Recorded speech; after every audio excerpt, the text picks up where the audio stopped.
جب اللہ قریب ہے تو دور والے کو پکارنا پڑتا ہے, اللہ کو تھوڑی پکارنا پڑتا ہے. چلیے آئیے انہی کی زبانی سن لیجیے. اب وسیلہ کیا ہے؟ وسیلے کی بات چلی تھی. وسیلہ کیا ہے؟ دور جتنا آپ جائیں گے اس کے لیے وسیلہ چاہیے, جتنا قریب جائیں گے اس کے لیے وسیلہ نہیں. دلی دور ہے ٹرین کا, سعودیہ دور ہے پلین کا, وسیلہ لینا پڑے گا.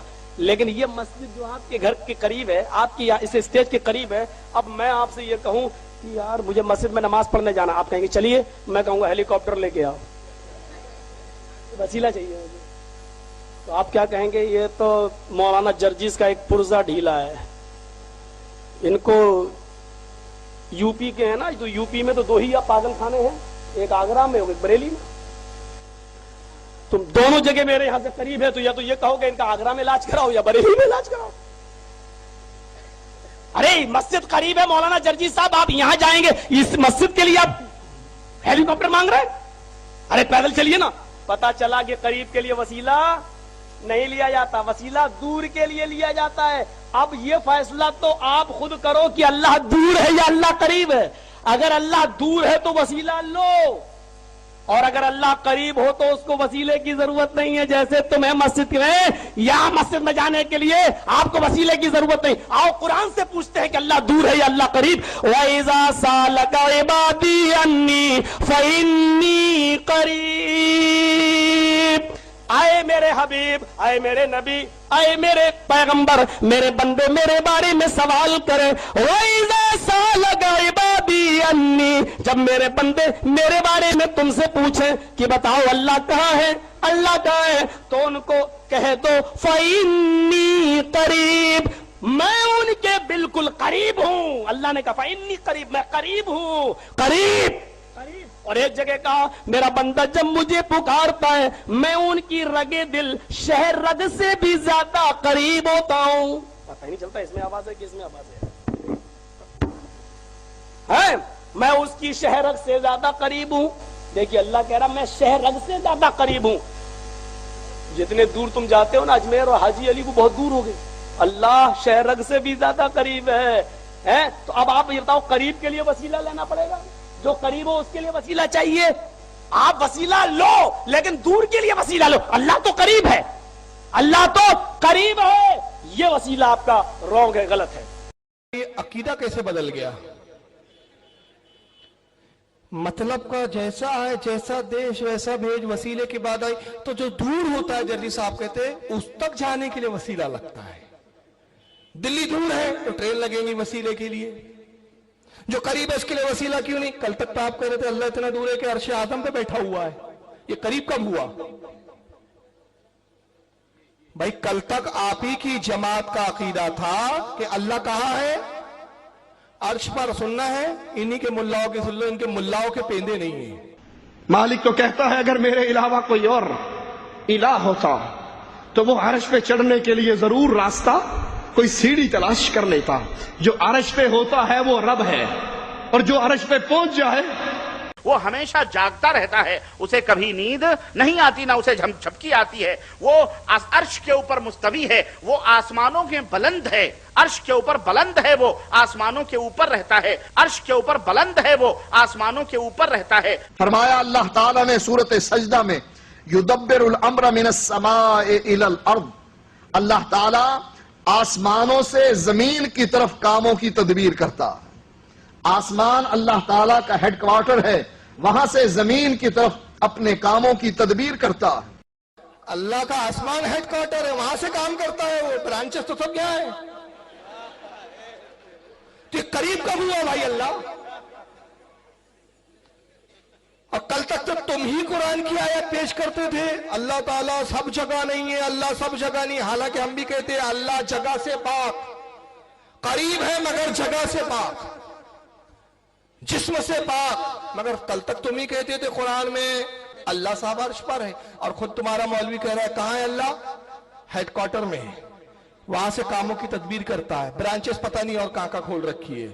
اب اس کو بھی سن لیجئے, یہ بھی کہتا ہے اللہ کہاں ہے. سن لیجئے کون, مجھے بولنے کی ضرورت نہیں, آپ ہی کے علاقے کا ہے. بھائی صاحب نے کہا کہ اگر اللہ ہر جگہ ہر ذرے ذرے میں موجود ہے, قرآن کے مطابق اللہ کی طاقت, اللہ کا علم سب جگہ موجود ہے. اللہ